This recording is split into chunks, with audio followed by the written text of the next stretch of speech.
بسم اللہ الرحمن الرحیم۔ افواہوں سے مت ڈرو، یہ ہمیشہ ایسے لوگوں کی تخلیق کردہ ہوتی ہیں جو آپ کی کامیابیوں کا سامنا نہیں کر سکتے۔ ریت پر تھک کے گرا ہوں تو ہوا پوچھتی ہے، آپ اس دشت میں کیوں آئے تھے وحشت کے بغیر؟ بوٹ ضرور پالش کروائیں مگر کسی کی عزت نفس کو چل کے نہیں۔ یہ بوٹ آپ پاؤں سے اتار بھی سکتے تھے۔ یہ ہمارے بچے ہیں، بے حد غیرت مند ہیں، یقین جانیے بھیک نہیں مانگتے۔ آپ کا بھی فرض ہے محنت کی حوصلہ افزائی کریں اور گداگری کی حوصلہ شکنی کریں۔ شکریہ۔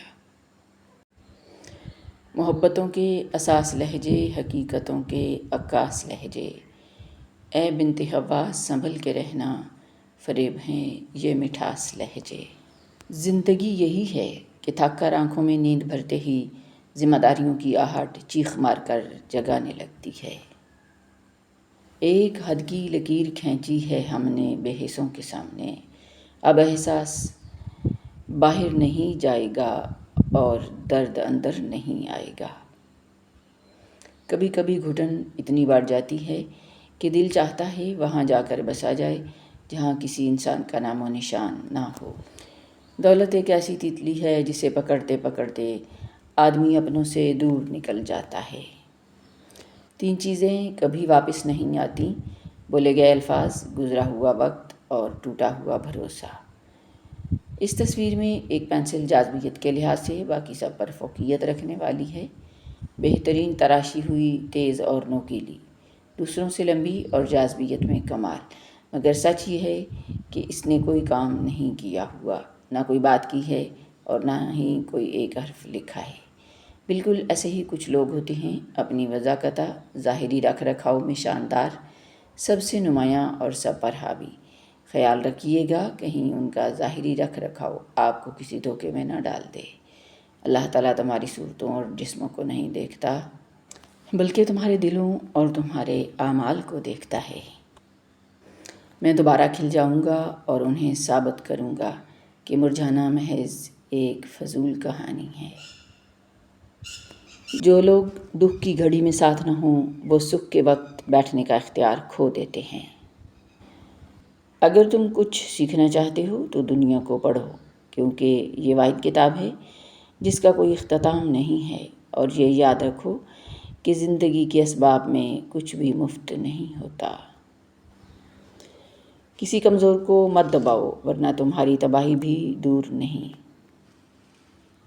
چھوٹے لوگ چھوٹی چھوٹی باتوں کو بڑا بنا کر پیش کرتے ہیں اور بڑے لوگ بڑی بڑی باتوں کو چھوٹا سمجھ کر نظر انداز کر دیتے ہیں۔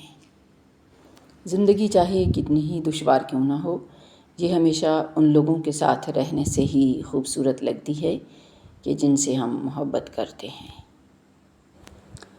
وہی لوگ خوبصورت اور انمول ہیں جو خیر کی خبر دیتے ہیں، پریشانی میں دلاسا اور بھروسہ دیتے ہیں، صراط مستقیم کی بات کرتے ہیں، ہمیشہ تنہائی میں اصلاح کرتے ہیں، کوئی لالچ نہیں رکھتے۔ ایسے لوگ قیمت سے نہیں قسمت سے ملتے ہیں۔ گمراہ اور فاسق لوگوں میں بیٹھو گے تو گناہوں پر دلیر ہو جاؤ گے، بچوں میں بیٹھو گے تو غیر سنجیدگی سیکھو گے، بادشاہوں، امراء اور سرداروں میں بیٹھو گے تو تکبر سیکھو گے، تم فقراء میں بیٹھا کرو، عاجزی سیکھو گے۔ تعلیم کاروبار ہو گئی اور علم اٹھ گیا، بڑے اسکول، بڑے کالج، بڑی یونیورسٹی، سب بڑا ہو گیا اور انسان چھوٹا ہو گیا۔ دنیا میں اتنی وافر مقدار میں محبت اور شفقت نہیں ہے کہ ہم اسے خیالی مخلوق کو دے سکیں۔ یہ بہت ہی نایاب شے ہے اور صرف ان کو ہی دینی چاہیے جو کہ اس کے سچ میں مستحق ہوں۔ کسی کا میسج نہ آنا بھی ایک میسج ہوتا ہے کہ انہیں اب آپ کی ضرورت نہیں رہی۔ سیانے کہتے ہیں کہ گھوڑے کے قریب پیچھے سے نہیں جانا چاہیے، بیل کے قریب سامنے سے نہیں جانا چاہیے اور جاہل کے قریب کسی بھی سمت سے نہیں جانا چاہیے۔ جب تم بند دروازوں پر راضی رہنا سیکھ لیتے ہو تب اللہ تمہارے لیے معجزوں کے دروازے کھولتا ہے۔ خطائیں عمر رفتہ کی، سزائیں عمر حاضر کی، عجیب دستور الفت ہے، کہاں کرنی کہاں بھرنی۔ مایوس ہونا چھوڑ دیں، کیونکہ جو دروازے زمین والوں کی تدبیروں سے بند ہوتے ہیں ان سے بڑے دروازے آسمان والے کے فضل و کرم سے کھلتے ہیں۔ ایسا کچھ نہیں جو میرے رب سے پوشیدہ ہو، اور ایسا کچھ بھی نہیں جو اس کے اختیار سے باہر ہو۔ مشکلیں اپنا حل ساتھ لے کر آتی ہیں، بندے کو اللہ پر بھروسہ ہونا چاہیے۔ کچھ بھی نہیں کہوں گا، میں بس ہاتھ اٹھاؤں گا اور وہ جان جائے گا میرے دل میں جو ہے۔ جب تم بند دروازوں پر راضی رہنا سیکھ لیتے ہو تب اللہ تمہارے لیے معجزوں کے دروازے کھولتا ہے۔ جو کنویں سے یوسف کو مصر کے تخت پر بٹھا سکتا ہے وہ رب تمہارے غموں کو بھی خوشیوں میں بدل سکتا ہے، اور میرا اللہ ضرور تمہارے غموں کو خوشیوں میں بدلنے والا ہے انشاءاللہ العزیز۔